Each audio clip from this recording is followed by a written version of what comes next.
What it do, guys? Your boy JangleX, and welcome back to the second episode of the film theory, the hidden lore of Don't Hug Me, I'm Scared. So this is the second part, so let's go ahead and check it out to see these mysterious hidden lores behind all these dark secrets. I guess it's my Here we go. Choose a card.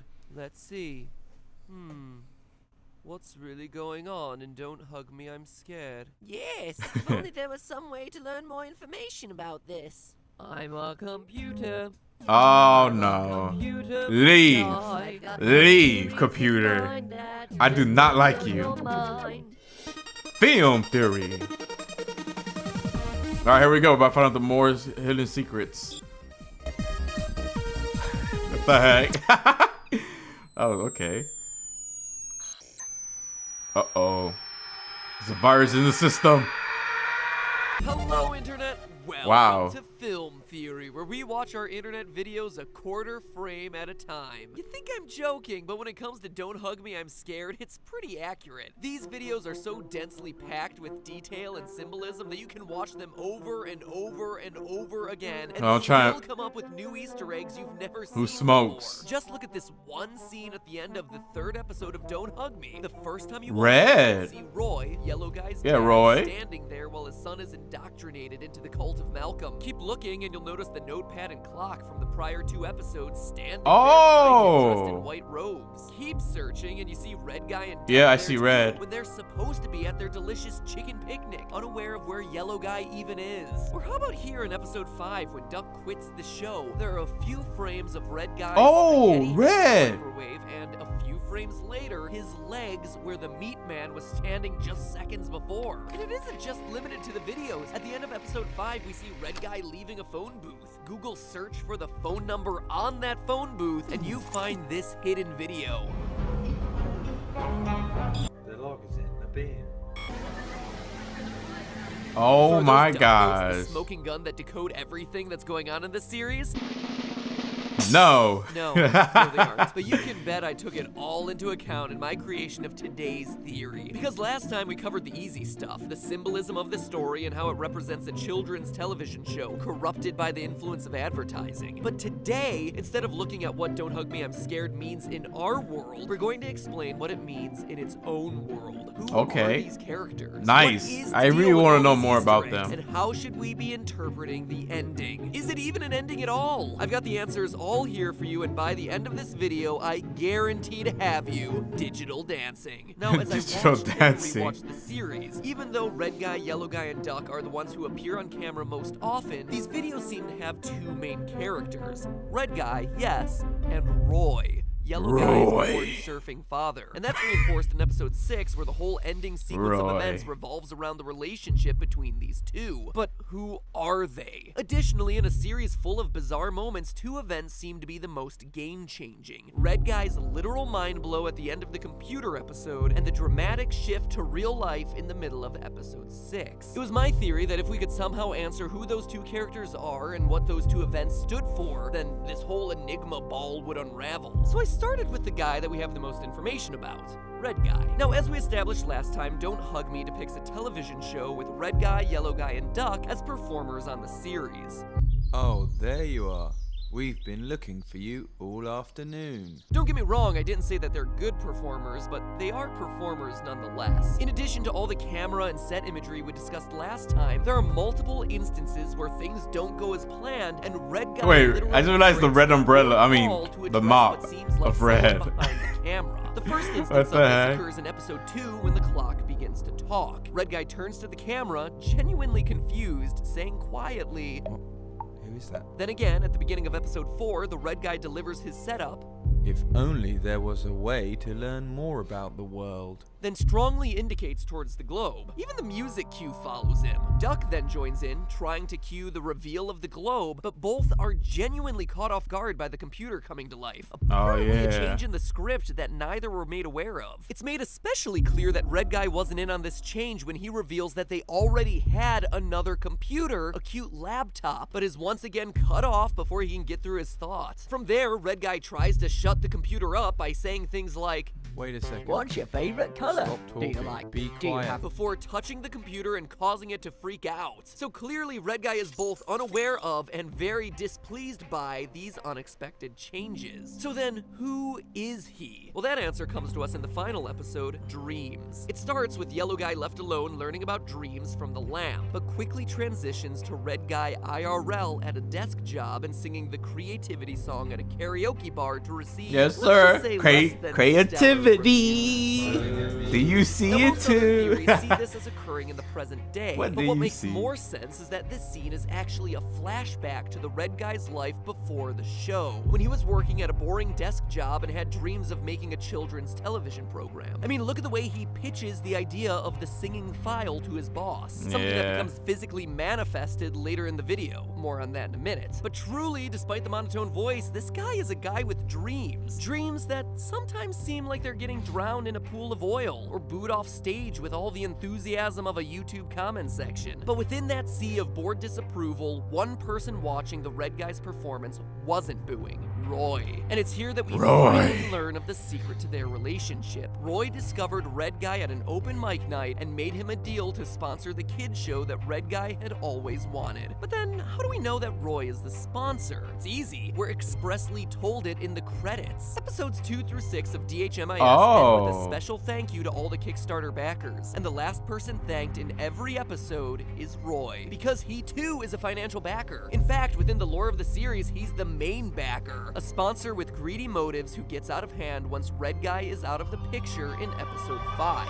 We see very So clearly in creepy. the healthy eating episode that Roy sells food products. His name is littered everywhere. But more specifically, notice the foods his name is on. Roy's flour, Roy's health juice, Oh Roy's oats, my and Roy's gosh. grapes. Most of these are grain-based. Now compare that to what the meat in the can are teaching the children as healthy. All foods that are grain or dairy-based. And also aspic. But this theme of questionable health benefits behind plain foods doesn't stop there. It also appears in a bizarre interview the characters did with the British website It's Nice That in May of 2016. In it, Red Guy says that he's trying an all plain foods diet and that it's causing some disturbing side effects. Wonder if his teeth are turning gray. In fact, Roy's role as a food producer can even tie in with the overalls that he and his son wear. And this isn't the first time that we've seen some product Overalls. placement in these episodes. OP. In episode 4, the computer prints out a picture of oat cereal and then also shows them a picture of the same cereal in the newspaper. If you look really closely, you can even see the oats digital dancing. Considering the theory that Red Guy is the creator and Roy is the sponsor, this product placement was probably a big point of contention. But with Red Guy no longer on the show as of episode 5, Roy was free to fill the video with as many products and skewed health messages as he wanted to. Now I turning it from see being what happened. educational Okay. to being one big Now I commercial. understand. You can even see it happen. If you check out the final moments of episode 4, frame by frame, you see both Duck and Yellow Guy glitch into the picture. But look closely and you'll see that their brains are exposed, a sign that they've been brainwashed by the computer.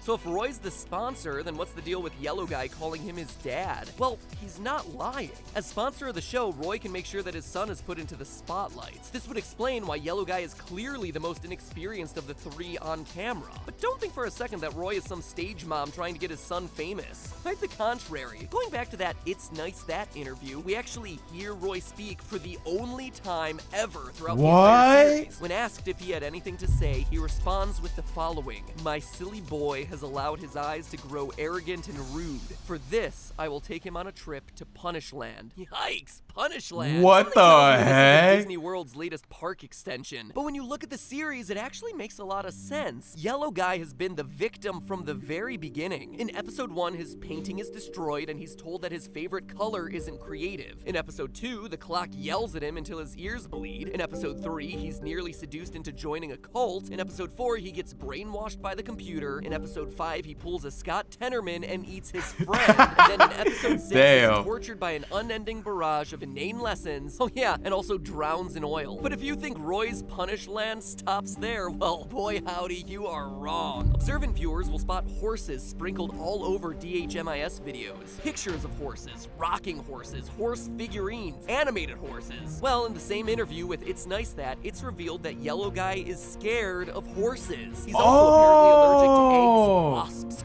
crabs, meat, and trees, all of which are elements that we see worked into various episodes throughout the series. Roy's not only sponsoring the series to push his own goods, he's also doing it to push his son to the brink of insanity. Even Don't Hug Me, I'm Scared's most famous Easter egg fits in with the idea of Roy teaching Yellow Guy a lesson. The unchanging date of June 19th has bothered would-be theorists since the second episode, but we have our answer right now. June 19th, 1955, the date which we see hinted at over and over again throughout the series, was Father's Day. In 2011, when the first episode of Don't Hug Me, I'm Scared was released, Father's Day was also on June 19th. And this year, the date of release for the very last episode was June 19th, which lo and behold was once again Father's Day. Roy is punishing his son for letting his eyes grow arrogant and rude. Maybe something about catching his dad watching porn. But regardless, he forces him to respect his authority by making every day Father's Day. Damn, wow, I'm mind blown by that. As long as the date is June 19th, Yellow Guy is doomed to suffer this torture with no end in sight. Or at least that's what would have happened if not for Red Guy. Which means it's finally time to talk about the ending. If you didn't pull that plug. Red Guy resists being lured into Roy's computer world, leaving the living room set with Roy hidden in the corner and instead noticing that the computer is hooked up to a mysterious red cable leading to the next room. When he opens the door, it's revealed that he's covered in motion tracking balls and discovers a super low-tech version of episode 1 being recorded. Yeah, dark red and so what does all this mean? yellow. Well, the head explosion is definitely a literal version of Red Guy's mind being blown, but what exactly blew his mind in the first place? Many have said it's him realizing that he's on a TV show, but as we've seen already, both he and Duck break the fourth wall repeatedly, meaning they know they're on camera. Instead, I think the revelation is a lot more positive. Notice that he follows a red cable hooked up to the computer and that he's leaving Roy's room. A room, mind you, with higher production value, filled with props and motion capture ability, only to find himself in a room with a crude set and props. Red Guy's mind blow in this moment is that he doesn't need the dominating presence of Roy, that he can create his series on a low budget and load it directly onto the computer, i.e. a place like YouTube, without needing a bunch of money. Remember, episode 4 is all about what you can do on a computer. According to Roy, it's all superficial consumerism things, charts, digital style, dancing. But here, Red Guy sees a video being filmed and uploaded directly to a computer. And again, based on what we discussed last video, this is similar to the journey the creators of DHMIS took to keep their series independent. So, Red Guy leaves Roy's series, and then in episode 5, we repeatedly see imagery of him on the outside looking in. He's looking at the series from a new outsider's perspective. Those foreboding phone calls for Duck throughout the episode are coming from him. We see him exiting a phone booth at the end of the episode. Oh, call it. Oh, to let them know that there's another option, that they can and need to escape, to stop selling their souls to Roy. Duck answers and tries to get away, but as we see, is captured, canned, and consumed. But is Duck getting eaten literal? It's hard to say. Seems like it shouldn't be, right? But then again, Roy is a farmer, and Duck is the only character who happens to be an animal.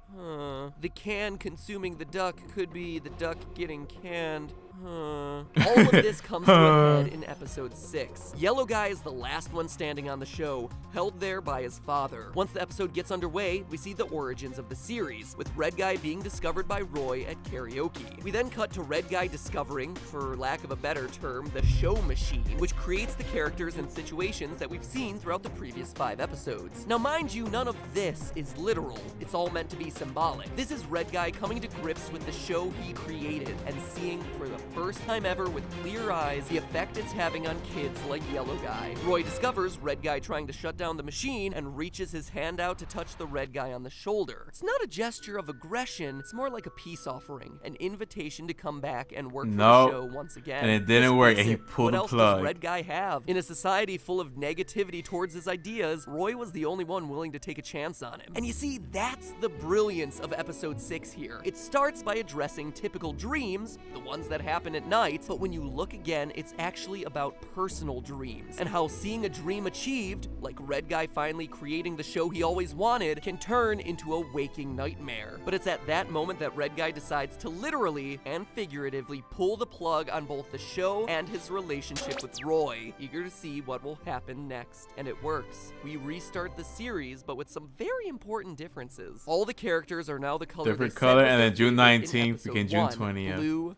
red, and green. The date on the calendar changes from June 19th to June 20th, meaning that it's no longer Father's Day and Roy has no influence on the show anymore. It is quite literally the start of a new day. And that also makes sense when you look at the sets. At the beginning of episode 1, the kitchen is full of props like knives and plates and books and a telephone. But the reset version at the end of episode 6 is very simple, with just a table and a few other items. Without Roy's sponsorship, they're working on a smaller budget, but the characters are finally free. The notepad Free to do whatever they want. Begins again, but this time it's on their own terms. This time green will be a creative color. But hey, that's just a theory. A film theory. And cut. Dang, that's a lot of information to take in. Wow. Whoa, Roy. At least that's my interpretation. And at the heart of it, Don't Hug Me, I'm Scared is all about creativity and interpretation. I've seen other theories that are way different from this one that I've laid out for you, but they all still deserve your respect and attention. After all, when asked by the UK news site Metro about fan theories for Don't Hug Me, I'm Scared, co-creator Becky Sloan said, quote, "We've read a lot of theories online about what it all means, and they are all correct." So go watch the show again. Wow. Look for your own Easter eggs. Come up with your own theory and leave it in the comments below. There's only one rule though, guys. Be creative. And with that, we leave behind Be DHMIS. creative. As we close the book on this two-parter, I gotta ask, of the 6 episodes of Don't Hug Me, which was your favorite one? Creativity, time, love, computers, healthy eating, or dreams? Click on one to I think choose. the one I like was I'm curious healthy. which one you responded to Because most. healthy I took would it to a toss whole up nother side of creativity dark. and computers. It got The so love dark one's on good that too. one. I'm just glad to be done with this. I've been watching these videos over and over and over again, and most of the time it's at like midnight or 1 in the morning. These are not things that you want to watch a bunch of times before you go to bed. Trust me. No, really. Trust me. Anyway, Trust click him. on one to choose and cast your vote. Can't wait to see what the results are. Now, if you'll excuse me, I'm going through some superhero withdrawals. Or should I say, super villain withdrawals. Oh my gosh. All right, guys, let's end it right there. Wow. Roy was the guy the whole time was trying to give him the sponsor deal and gave Red a chance so that he could have his show. But it just got the point that Roy was taking too much advantage of it, and every day with June 19th was Father's Day, and to punish his son at the same time. Wow, that. I knew that dude was crazy. I knew Roy was kind of like off. Something bad about it. I didn't like. I knew it. All right. Thank you guys so much for watching. That was the second part of the film theory. That was a lot of interesting things in the hidden lore. Wow. Even I'm like still thinking about it. This is insane. But yeah, thank you guys so much for watching. I'll see you guys next time. It's been your boy JangleX. Take care and peace.